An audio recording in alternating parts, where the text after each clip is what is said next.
আসসালামাইকুম প্রিয় শিক্ষার্থীরা, আজকে আমরা আপনাদের সাথে আলোচনা করব নতুন আরেকটা ক্লাস নিয়ে। আমাদের এই ক্লাসে আমরা দেখাবো নতুন কিছু লেনদেন এবং এই লেনদেন দ্বারা কিভাবে জাবেদা তৈরি করতে হয়। তাই যারা আমাদের বিগত ক্লাসগুলো দেখেছেন তারা তো অবশ্যই দেখেছেন যে জাবেদার তিনটা সূত্র আমরা দেখিয়েছি। এই সূত্রের সাহায্যে কিভাবে জাবেদা তৈরি করা যায় আমরা আজকে আমাদের এই ক্লাসে তারও আরও কিছু উদাহরণ দেখাবো। তাহলে আসুন আমরা দেখি আমরা কিভাবে জাবেদা তৈরি করবো এবং কী কী লেনদেন দ্বারা তৈরি করব। তাহলে আমাদের লেনদেন কী কী দেওয়া আছে আমরা একটু বোর্ডে দেখি। প্রথম দেওয়া আছে কি ষষ্ঠ অধ্যায় পঞ্চম ক্লাস, এটা হচ্ছে আমাদের জাবেদা অধ্যায়ের পঞ্চম ক্লাস।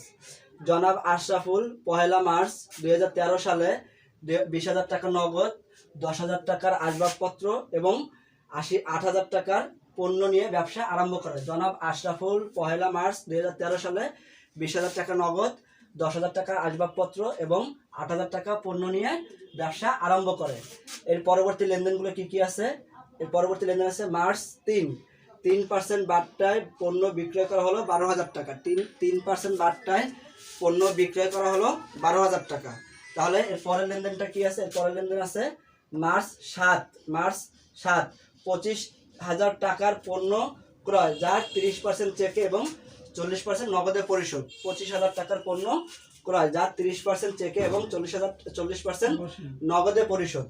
এর পরবর্তী লেনদেনটা কি আছে? পরবর্তী লেনদেনটা আছে মার্চ 9 ব্যাংক থেকে উত্তোলন 15,000 টাকা। মার্চ 9 ব্যাংক থেকে উত্তোলন 15,000 টাকা। পরবর্তী লেনদেন কি আছে? পরবর্তী আছে মার্চ 12 পরিবহন খরচ প্রদান করা হলো 1200 টাকা। পরিবহন খরচ প্রদান করা হলো 1200 টাকা। এরপরে কি আছে? মার্চ 16 তারিখ বিক্রয় মূল্যে পণ্য উত্তোলন 5,000 টাকা। বিক্রয় মূল্যে পণ্য উত্তোলন 5,000 টাকা। এরপরে কি আছে? মার্চ 20 তারিখে কি আছে? বিনামূল্যে পণ্য বিতরণ 2,000 টাকা। বিনামূল্যে পণ্য বিতরণ 2,000 টাকা। এরপরে কি আছে? মার্চ মাসের 23 তারিখের লেনদেনটা কি আছে? বাড়ি ভাড়া বাবদ ভূস্বামী 5,000 টাকার পণ্য ব্যবসা হতে গ্রহণ করে। বাড়ি ভাড়া বাবদ ভূস্বামী 5,000 টাকার পণ্য ব্যবসা হতে গ্রহণ করে। এরপরে কি আছে? মার্চ 25 তারিখে কি আছে? পণ্য বিক্রয় 40,000 টাকা, যার 50% নগদ এবং কি 30% চেকে পাওয়া গেল। 50% নগদ এবং 30% চেকে পাওয়া গেল। এরপর কি আছে? মার্চ 28 তারিখ কি আছে? পণ্য ক্রয় 18,000 টাকা। পণ্য ক্রয় 18,000 টাকা, যার মধ্যে 3,000 টাকার পণ্য মালিকের। যার মধ্যে কি 3,000 টাকার পণ্য মালিকের। এরপরে কি আছে? মার্চ 30 তারিখ বেতন প্রদান করা হলো 16,000 টাকা, যার 50% চেকে এবং 50% নগদে। বেতন প্রদান 16,000 টাকা, যার 50% চেকে এবং 50% নগদে। এরপর সর্বশেষে কি আছে? সর্বশেষ আছে উপরের লেনদেনগুলো দ্বারা জনাব আশরাফুলের একটি সাধারণ জাবেদা বহি তৈরি করো। উপরের লেনদেনগুলো দ্বারা জনাব আশরাফুলের একটি সাধারণ জাবেদা তৈরি করো। তাহলে আমরা এখন দেখবো এই লেনদেনগুলো দ্বারা কিভাবে জাবেদা বহি তৈরি করা যায়। এখন আমরা দেখবো আমাদের বোর্ডে উল্লেখিত লেনদেনগুলো আমরা কিভাবে সমাধান করতে পারি, অর্থাৎ জনাব আশরাফুলের জাবেদা বহি আমরা তৈরি করবো। তাহলে আসলে আমরা দেখি আমরা কিভাবে লেনদেনগুলো সমাধান করি। আমাদের প্রথমে কি আছে? জনাব আশরাফুলের জাবেদা বহি। এর আগের ক্লাসে অর্থাৎ আমাদের জাবেদা অধ্যায়ের 4র্থ ক্লাসে আমরা ছকটা কিভাবে আঁকতে হয় দেখাইছিলাম। এবার আজকে ক্লাস আমরা আবার দেখাই জাবেদা বহিতে কয়টা ছক থাকে। জাবেদা বহিতে 5টা ছক থাকে। কি কি ছক থাকে? জাবেদা বহিতে ছক থাকে হলো ক্রেডিট টাকা, ডেবিট টাকা, খতিয়ান পৃষ্ঠা, বিবরণ, টাকা। যদি আমরা বাম পাশ থেকে হিসাব করি তাহলে কি তারিখ, বিবরণ, খতিয়ান পৃষ্ঠা, ডেবিট টাকা, ক্রেডিট টাকা, এই 5টা ছক আমাদের জাবেদা বইতে থাকে। তাহলে আসলে আমরা জাবেদাটা তৈরি করি। আমাদের 1 নম্বর লেনদেনটা কি ছিল?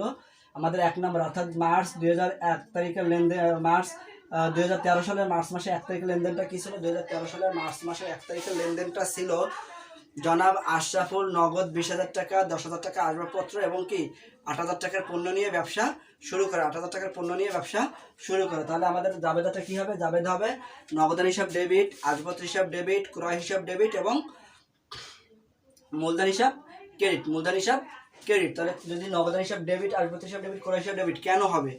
নগদ হিসাব ডেবিট, আসবাবপত্র ডেবিট, ক্রয় হিসাব ডেবিট কেন হবে? যেহেতু আমরা নগদ টাকা নিয়ে ব্যবসা শুরু করছি, অর্থাৎ কি আমার ব্যবসার নগদ সম্পদ বৃদ্ধি পাইছে। তাহলে সম্পদ বৃদ্ধি পেলে কি হবে? ডেবিট।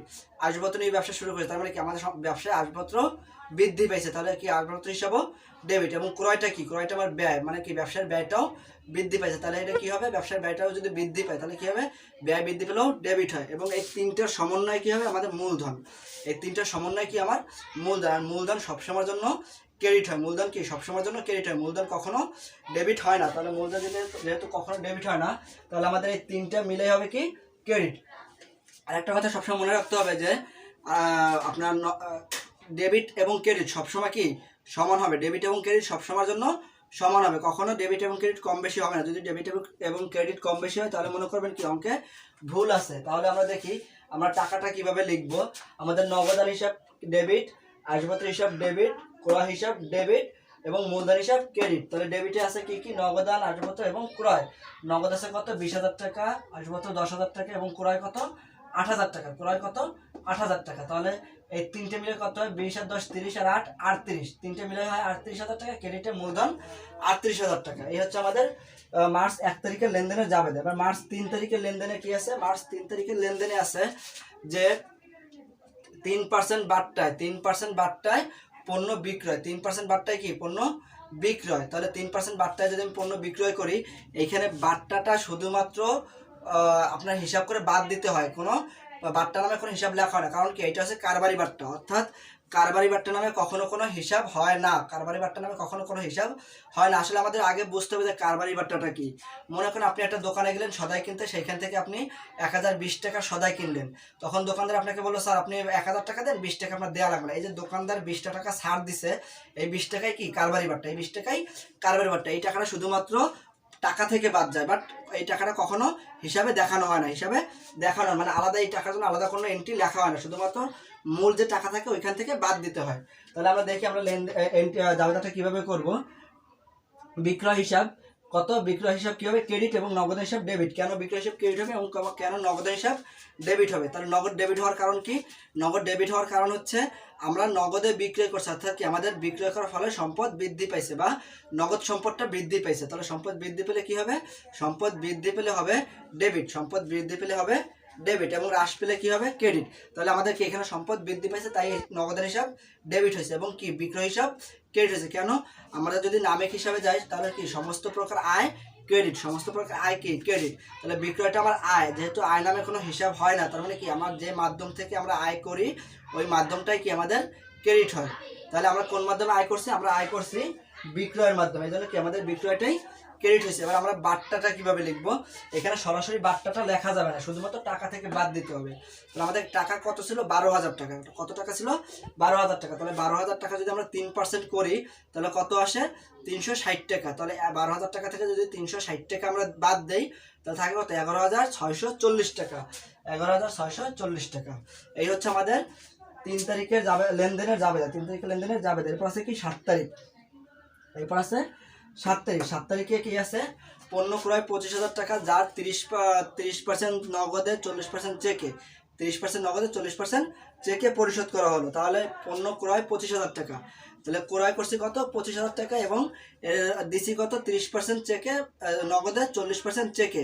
তাহলে আমাদের এখনো যদি আমরা 100% করতে যাই তাহলে 30 আর 40 মিলে কত হয়েছে 70। তাহলে আমাদের 100% করতে বাকি আছে কত 30%। তাহলে এই 30%-এর টাকাটা কি আমার বাকি আছে, অর্থাৎ আমার পাওনাদার। এই 30% কি আমার পাওনাদার, কারণ ক্রয়ের সাথে সবসময় সম্পর্ক থাকে পাওনাদারের, বিক্রয়ের সাথে সম্পর্ক থাকে দেনাদারের। ক্রয়ের সাথে পাওনাদারের, বিক্রয়ের সাথে দেনাদারের। তাহলে আমরা দেখি আমরা জাবেদাটা কিভাবে করবো এবং টাকাটা কিভাবে লিখবো। সর্বপ্রথম কি আছে ক্রয় হিসাব ডেবিট, ক্রয় হিসাব ডেবিট। কেন ডেবিট, ক্রয়টা আমার কি, ক্রয়টা আমার হচ্ছে ব্যয়। তাহলে ব্যয় যদি বৃদ্ধি পায় বা সমস্ত প্রকার ব্যয় কি ডেবিট, তাহলে ক্রয় হিসাব ডেবিট। এবং ক্রেডিটে আছে কি কি, ক্রেডিটে আছে আমি সর্বপ্রথম কিসের মাধ্যমে পরিশোধ করছি, নগদ, নগদ কত পার্সেন্ট 30%। তাহলে কি নগদের হিসাব ক্রেডিট। কেন নগদের হিসাব ক্রেডিট, কারণ নগদের হিসাব ক্রেডিট এই কারণে যে আমি নগদটা দিয়ে ক্রয়ের ফলে আমার কি ব্যবসায় নগদ নামে যে সম্পদটা ছিল এই সম্পদটা হ্রাস পাইছে। তাহলে সম্পদ হ্রাস পেলে কি হবে ক্রেডিট হবে, সম্পদ হ্রাস পেলে ক্রেডিট হবে। এরপরে ক্রেডিট হবে কি, এরপরে ক্রেডিট হবে ব্যাংক। এরপরে কি ক্রেডিট হবে ব্যাংক, কারণ আমি ক্রয় করতে ব্যাংকের মাধ্যমেও দিছি। তাহলে ব্যাংক যদি ক্রেডিট হয়, কেন ক্রেডিট হবে, হবে এই কারণে কারণ আমার ব্যাংক নামে যে সম্পদটা ছিল সেই সম্পদটাও কি হ্রাস পাইছে। তাহলে এই কারণে ব্যাংক ক্রেডিট। আর কত বাকি আছে, বাকি আছে 30%। এই 30% কি আসবে, এই 30% আসবে পাওনাদার নামে। কেন আসবে পাওনাদার নামে, কারণ আমি যেহেতু বাকিতে ক্রয় করছি, বাকিতে ক্রয় করছে, অর্থাৎ কি সে আমার কাছে টাকা পাবে, আমি তার কাছ থেকে মাল আনছি, সে আমার কাছ থেকে টাকা পাবে, অর্থাৎ সে যে আমার কাছে টাকা পায় তাহলে কি সে আমার কাছে পাওনাদার। এই জন্য পাওনাদার কি ক্রেডিট। কেন ক্রেডিট, আমাদের ব্যক্তিবাচক হিসাবে বলা আছে যে পাওনাদার বৃদ্ধি পেলে ক্রেডিট। তাহলে কি সে যেহেতু আমার কাছে টাকা পাবে তার মানে কি পাওনাদার বৃদ্ধি পাইছে, এই জন্য কি পাওনাদার ক্রেডিট। এবার টাকাটা আমরা কিভাবে লিখবো, ক্রয় হিসাব ডেবিট 25,000 টাকা, ক্রয় হিসাব ডেবিট 25,000 টাকা। এই 25,000 টাকার যদি আমরা 30% করি তাহলে কত হয় 7,500 টাকা। 30% করলে হয় 7,500 টাকা। এবং ব্যাংক হিসাব আছে কত 40%। যদি এই 25,000 টাকার 40% করি তাহলে হয় 10,000 টাকা। তাহলে কত হয় 10,000 টাকা। এবার বাকি আছে কত 30%। এই 25,000 টাকা 30% তো 7,500 টাকাই হয়। তাহলে কত হলো 7,500, 10,000 আর 7,500 সমান সমান 25,000। তার মানে কি আমার ডেবিট এবং ক্রেডিট সমান, ডেবিট এবং ক্রেডিট সমান। আমাদের পরবর্তী লেনদেনটা কি আছে? পরবর্তী লেনদেনটা আছে মার্চ 9 তারিখ। মার্চ 9 তারিখ কি আছে? ব্যাংক থেকে উত্তোলন করা হলো। ব্যাংক থেকে উত্তোলন করা হলো কত টাকা? 15,000 টাকা। এখানে আমাদের জাবেদাটা কি হবে এবং কেন হবে? জাবেদা হবে নগদান হিসাব ডেবিট এবং ব্যাংক হিসাব ক্রেডিট। কেন নগদান হিসাব ডেবিট হবে? এই কারণে ডেবিট হবে যে আমি যেহেতু ব্যাংক থেকে উত্তোলন করছি, তার মানে কি আমার নগদ টাকা বৃদ্ধি পাইছে। আমার ব্যবসায় যে নগদ টাকাটা ছিল সেই টাকাটা কি বৃদ্ধি পাইছে। এবং ব্যাংক হিসাব ক্রেডিট হবে। কেন ক্রেডিট হবে?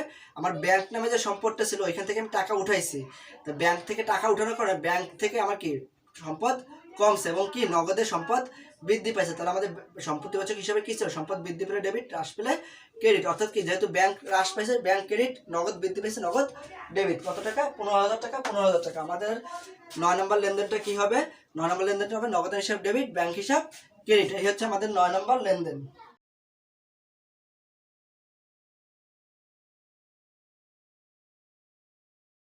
পরবর্তী লেনদেন কি ছিল? পরবর্তী লেনদেন ছিল মার্চ 12। মার্চ 12 তারিখে কি ছিল? মার্চ 12 তারিখে ছিল পরিবহন বাবদ খরচ কত টাকা? 1200 টাকা। পরিবহন বাবদ খরচ 1200 টাকা। অর্থাৎ কি আমাদের পরিবহন অর্থাৎ পণ্য পরিবহনের জন্য যে আমাদের ব্যয়টা হয়েছে এই ব্যয়টা আমাদের কি হবে?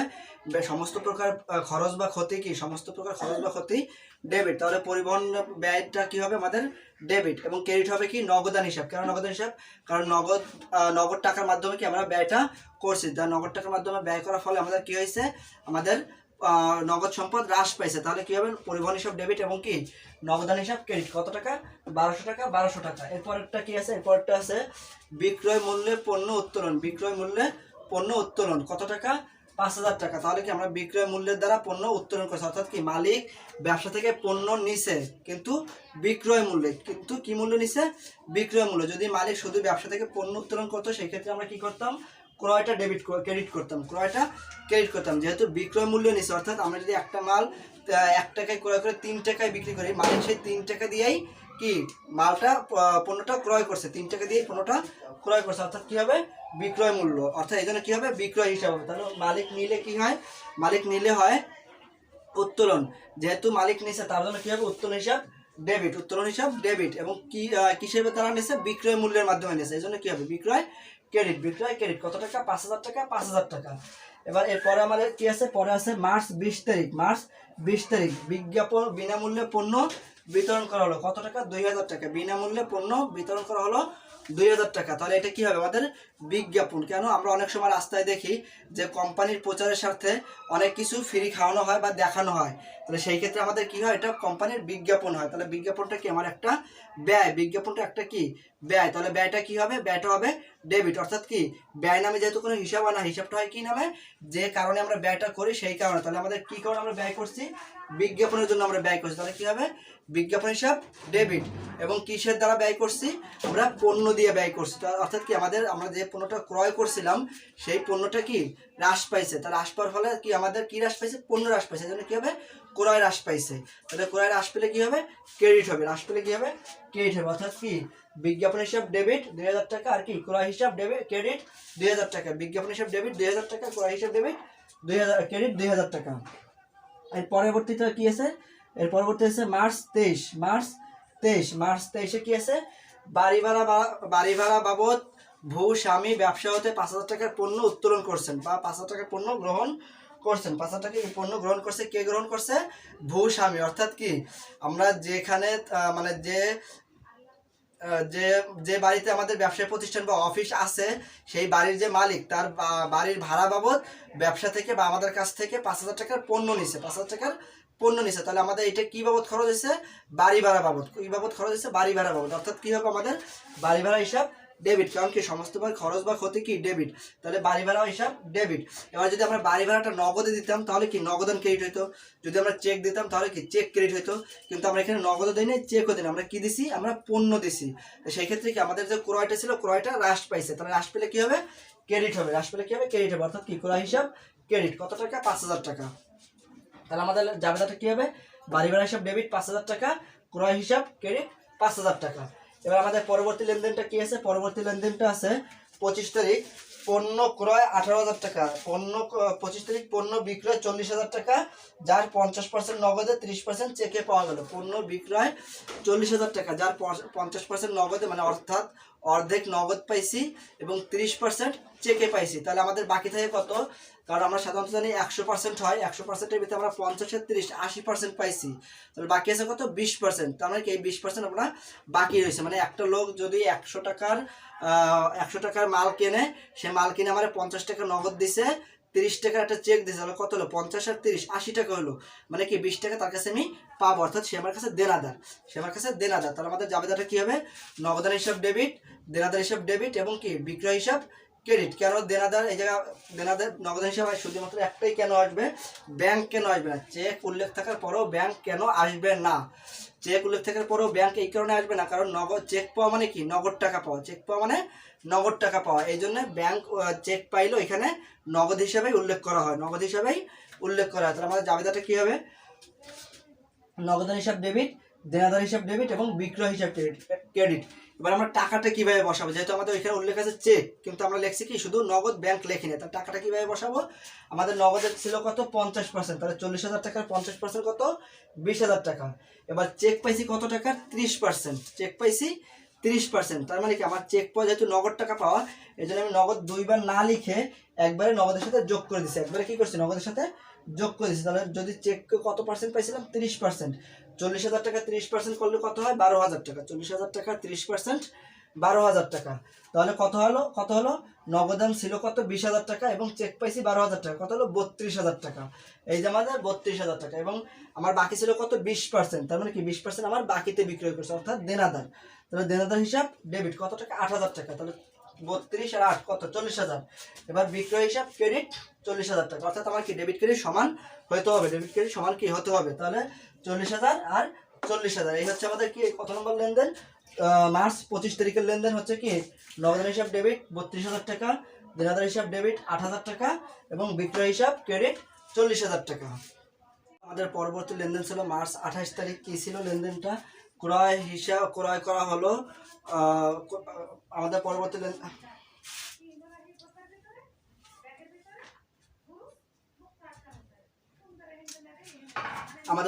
লেনদেন কি ছিল, আমাদের পরবর্তী লেনদেন ছিল মার্চ 28 তারিখ, পণ্য ক্রয় করা হলো 18,000 টাকা, যার মধ্যে 3,000 টাকার পণ্য মালিকের, যার মধ্যে 3,000 টাকার পণ্য মালিকের। তাহলে আমাদের এখানে জাবেদাটা কি হবে, আমরা জানি মালিক ব্যবসা থেকে যা নেয় তাই উত্তোলন, মালিক ব্যবসা থেকে যা নেয় তাই উত্তোলন। তাহলে আমাদের জাবেদাটা কি হবে, আমাদের জাবেদাটা হবে ক্রয় হিসাব ডেবিট, উত্তোলন হিসাব ডেবিট এবং নগদান হিসাব ক্রেডিট। তাহলে আমরা টাকাটা কিভাবে ভাগ করব, আমরা টাকাটা ভাগ করব, আমাদের কত টাকা ক্রয় করছিলাম, 18,000 টাকা, এই 18,000 টাকার ভিতরে মালিকের কত টাকা, 3,000 টাকা, অর্থাৎ কি উত্তোলন 3,000 টাকা। তাহলে পণ্য ক্রয় 15,000 টাকা এবং কি উত্তোলন 3,000 টাকা। আমি ক্রয় করছি কত টাকা দিয়ে, নগদ ক্রয় করছি 18,000 টাকা দিয়ে, অর্থাৎ কি ক্রেডিটে 18,000 টাকা, 3,000 টাকা কি ক্রয় হিসাব 15,000 টাকা, উত্তোলন হিসাব 3,000 টাকা এবং কি নগদের হিসাব ক্রেডিট 18,000 টাকা। তার মানে কি আমাদের ডেবিট ক্রেডিট সমান। আমি আবার বলি, মালিক ব্যবসা থেকে যা নেয় তাই কি উত্তোলন, মালিক ব্যবসা থেকে যা নেয় তাই উত্তোলন। তাহলে আমি পণ্য ক্রয় করছি কত, 18,000 টাকা, যার 3,000 টাকা মালিকের, যার 3,000 টাকা কি মালিকের, যদিও 3,000 টাকা মালিকের, কিন্তু আমি তো ক্রয় করছি 18,000 টাকা, অর্থাৎ কি আমি আমার ব্যবসায় নগদ টাকা থেকে 18,000 টাকা বিক্রেতাকে প্রদান করছি, মানে আমি যার কাছ থেকে ক্রয় করছি তাকে কি প্রদান করছি। তাহলে যদি আমি তার কাছ থেকে প্রদান করি, তার মানে কি মালিক আমার কাছ থেকে 3,000 টাকা নিল, 3,000 টাকা কি নিল, তার জন্য আমার কি হবে, নগদ ক্রয় হিসাব ডেবিট 15,000 টাকা, উত্তোলন হিসাব ডেবিট 3,000 টাকা এবং কি নগদ হিসাব 18,000 টাকা, নগদ হিসাব ক্রেডিট 18,000 টাকা। এরপর আমাদের পরবর্তী লেনদেনটা কি ছিল, পরবর্তী লেনদেনটা ছিল মার্চ 30 তারিখ, বেতন প্রদান করা হলো 16,000 টাকা, যার 50% চেকে এবং 50% নগদে, 50% নগদে এবং কি 50% চেকে। তাহলে কি হবে, আমাদের বেতন হিসাব ডেবিট, কেন ডেবিট, বেতন হিসাব কি হবে ডেবিট, এবং কি হবে নগদান হিসাব ক্রেডিট এবং ব্যাংক হিসাব ক্রেডিট, নগদান হিসাব ক্রেডিট এবং কি ব্যাংক হিসাব ক্রেডিট, বেতন হিসাব ডেবিট, নগদান হিসাব ক্রেডিট এবং ব্যাংক হিসাব ক্রেডিট। কারণ কি, কারণ হচ্ছে আমাদের বেতনটা হচ্ছে আমাদের কি খরচ, বেতনটা হচ্ছে আমাদের খরচ, তাহলে খরচ কি হয় ডেবিট। এই খরচটা আমরা কিসের মাধ্যমে করছি, এই খরচটা আমরা দুইটি মাধ্যমে করছি। কি কি মাধ্যমে করছি, নগদানের মাধ্যমে এবং কি ব্যাংকের মাধ্যমে করছি। তার মানে কি আমার নগদ সম্পদ হ্রাস পাইছে এবং ব্যাংক নামে যে সম্পদ আছে দুটোই কি আমার হ্রাস পাইছে। যেহেতু 50%, তার মানে কি অর্ধেক অর্ধেক, অর্থাৎ কি 16,000 টাকা অর্ধেক আমি নগদ দিছি এবং কি অর্ধেক চেকের মাধ্যমে দিছি। এই হচ্ছে আমাদের আজকের ক্লাস।